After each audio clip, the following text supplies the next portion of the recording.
आदिल अब्बासी ने भी हमें ज्वाइन कर लिया। आदिल, थैंक यू, बहुत शुक्रिया। यकीनी तौर पर ये जो इस वक्त सूरत हाल है, इसमें एहतशाम साहब का नुक्ता ये है कि सिफारती सतह पर आप जो कामयाबियाँ हासिल कर रहे हैं वो अपनी जगह, लेकिन इकॉनमी को बेहतर होना चाहिए। इकॉनमी का ज़ाहिर है एक इम्पैक्ट है और वो माइक्रो लेवल पे, मैक्रो लेवल पे नज़र आनी चाहिए। लेकिन मेरी इसमें राय ये है कि बुनियादी तौर पे आप इस ख़राब इकॉनमी या इस स्ट्रगलिंग इकॉनमी के साथ भी जब अपनी एक्सट्रीम डिप्लोमेटिक एफर्ट्स को लेकर गए हैं दुनिया के पास, जब आपने साबित किया मार्का हक़ में मामलात को, तब भी आपको फ़ायदा ही फ़ायदा हुआ है। यानी आप अमेरिका को एंगेज कर रहे हैं मिनरल्स के लिए, आप चाइना के साथ सी पैक फ़ेज़ 2 पर काम कर रहे हैं, आप सऊदीया के साथ जो है वो इस वक्त डिफेंस मुआहिदा करते हैं। फिर अगर यूएई आपसे पैसे मांगता है तो सऊदी आपको देता है, ऑल्दो कि उसकी और रीजनिंग है।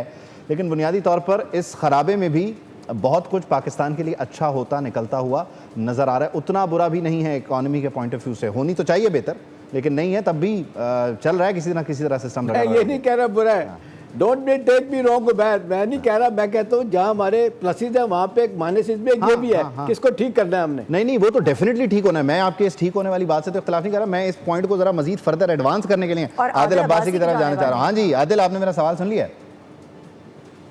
आपका असल में सवाल बड़ा तवील है, ये समझना चाह रहा हूं एग्जैक्ट आप सवाल क्या करना चाह रहे हैं मुझसे, बिकॉज़ इसमें तज्जिया भी शामिल है। तो अगर आप सवाल मुझे आइडेंटिफाई करें तो आई कैन इजीली एक्सप्लेन। जाहिर है उसमें जाहिर है अपनी राय का इजहार करते हुए मैंने यही कहा ना कि मेरी राय में, और उसमें राय का इजहार करते हुए मैं आपसे पूछ रहा हूँ कि मेरी ये राय आप उस राय से निगेट कर सकते हैं। आपको तज्जिए से इख्तिलाफ है तो आपकी राय का एहतराम करता हूं। हाँ, आप उसमें जो सवाल था उसको समझ नहीं पाया तो मैं दोबारा रिपीट कर देता हूँ।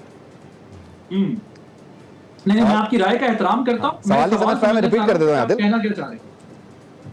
जी, मैं कह रहा हूँ मैं आपकी राय, मैं ये पूछ रहा हूँ कि इकॉनमी ऑल्दो खराब है। अच्छा, अब मैं आपको सवाल रिपीट कर रहा हूँ, थोड़ा और सादा कर देता हूँ ताकि आपकी समझ में आ जाए। इकॉनमी ऑल्दो खराब है, लेकिन इस सब के बावजूद भी सिफारतकारी के जरिए आप इकॉनमी के जो ग्लिचेज हैं उनको संभालने के लिए अपनी एफर्ट कर रहे हैं और आप अचीव कर रहे हैं। आप मिनरल्स के मुआहदे कर रहे हैं अमेरिका के साथ, आप सऊदीया के साथ डिफेंस डील कर रहे हैं, सऊदीया आपको यूएई पैसे मांगने पर सऊदीया पैसे वापस करता है। तो आप नहीं समझते कि इस खराबी के बावजूद भी हम बहुत कुछ अचीव कर रहे हैं इकोनॉमिक फ्रंट पर भी? अब ये सवाल है। अच्छा देखें, जो एहतशाम साहब बात करें ना, एहतशाम साहब का जो कॉन्टेक्स्ट था वो मैंने भी थोड़ा सुन सका। वो बेसिकली जो इस वक्त कंडीशन है इकोनॉमिक, वो डेकेड्स पर हमारी जो इकोनॉमी की का जो स्ट्रक्चर था, जो पॉलिसीज थी, उसका रिजल्ट है। और जो हमने वॉर ऑन टेरर में सफर किया ना, अगर आप दुनिया की 8% इकोनॉमी की ग्रोथ वाली कंट्री को भी ले लेना, अगर उसको पाकिस्तान की जैसे टेररिज्म का सामना होता या एक्सट्रीमिज्म का सामना होता, या जो आपको चैलेंजेस का सामना रहा है, क्योंकि आपके बहुत सारे इश्यूज हैं, मल्टीपल फ्रंट्स पर आप एंगेज हैं, आपको इंटरनल एक्सटर्नल थ्रेट्स रही हैं।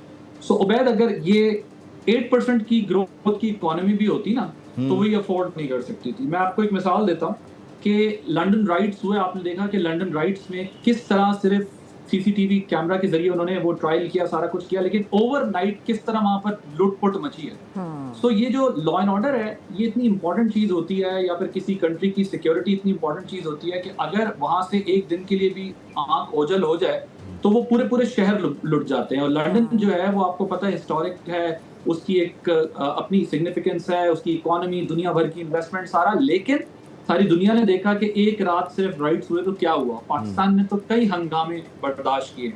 इसी तरह आप कई कंट्रीज की, अब मैं मिसाल नहीं देना चाहता क्योंकि कुछ हमारे मुस्लिम वर्ल्ड की कंट्रीज हैं जिनके अंदर थोड़े से हालात खराब हुए तो उनकी इकोनॉमी का इस वक्त क्या हाल है।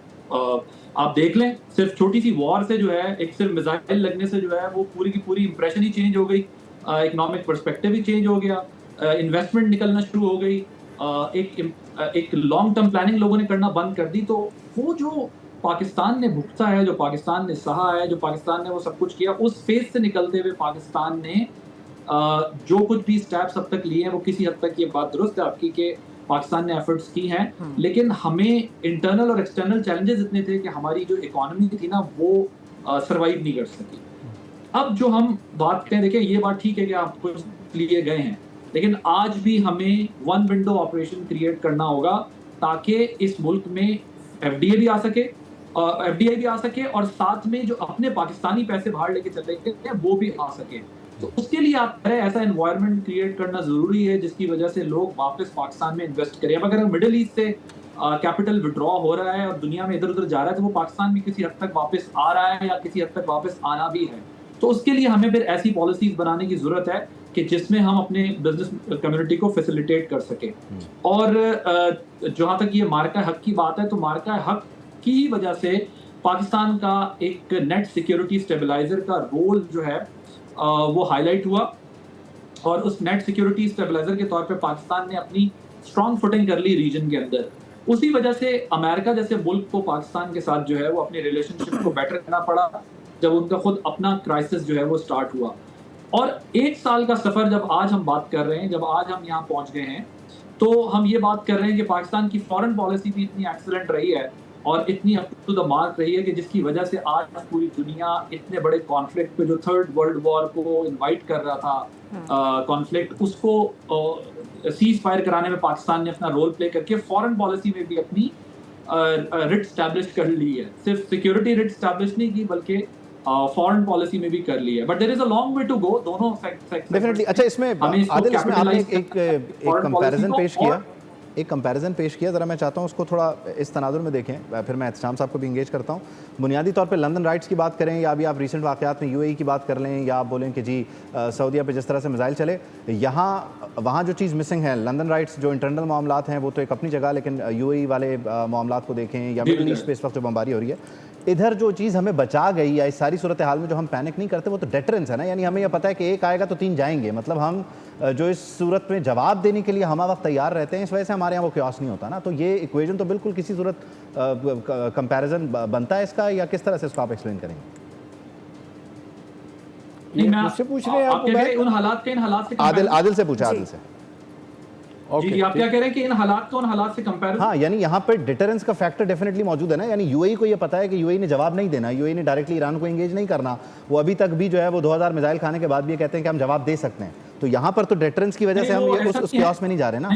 हाँ, ये भी पाकिस्तान का रोल है, इसमें आपको पता होना चाहिए। वो तो exactly Pakistan has played a vital role in this process. Pakistan ने यूएई को, मिडिल ईस्ट को रोका हुआ है, कन्विंस किया हुआ है कि आप लोग रिटेलिएट नहीं करें, क्योंकि फिर जाहिर है मुस्लिम वर्ल्ड में बहुत बड़ी रिफ्ट क्रिएट होती है। पाकिस्तान के ईरान की रिलेशनशिप की वजह से सऊदी अरब के साथ भी पाकिस्तान ने उनके रिलेशनशिप को बेटर करने के लिए रोल प्ले किया है। मिडिल ईस्ट को भी रोकने के लिए पाकिस्तान ने बहुत इंपॉर्टेंट रोल प्ले किया है। अगर आज मिडिल ईस्ट से कोई मिसाइल फायर नहीं हो रहा है इन रिटर्न, तो उसकी बेसिक रीजन जो है वो सिंपल है कि पाकिस्तान की डिप्लोमेसी, पाकिस्तान की फॉरेन पॉलिसी ही ने उसको रोका हुआ है। और वो जो हम बात करते हैं राइट्स की, हम सिर्फ ये बात करते हैं ना, देखिए कि जब अगर लॉ एंड ऑर्डर की सिचुएशन किसी जगह पे इंटरनल क्रिएट होना चाहे तो वो लंदन में भी हो सकती है। तो पाकिस्तान की तो इतनी वीक इकोनॉमी के साथ पाकिस्तान ने इस इशू को टैकल किया है, तो इसको बड़ा हमें सराहना चाहिए कि पाकिस्तान ने इतने मुश्किल हालात में सरवाइव किया है। कंट्रीज या सिटीज जो है वो स्ट्रगल करती है, तो इस कॉन्टेक्स्ट में भी आपको समझना पड़ेगा कि पाकिस्तान ने, अब मैं मिसाल के तौर पे आपको बताऊं, कराची के हालात कितने खराब होते थे। कराची का पीस रिस्टोर किया गया, जो गेटवे था आपका, अगर हालात आज वही होते तो आप अभी ये बातें भी ना कर रहे होते, कोई और बातें कर रहे होते। बिल्कुल आप सही कह रहे हैं। पाकिस्तान की इसमें भी बहुत बड़ी कंट्रीब्यूशन है सारे प्रोसेस के। Alright, Adil stay with us, thank you.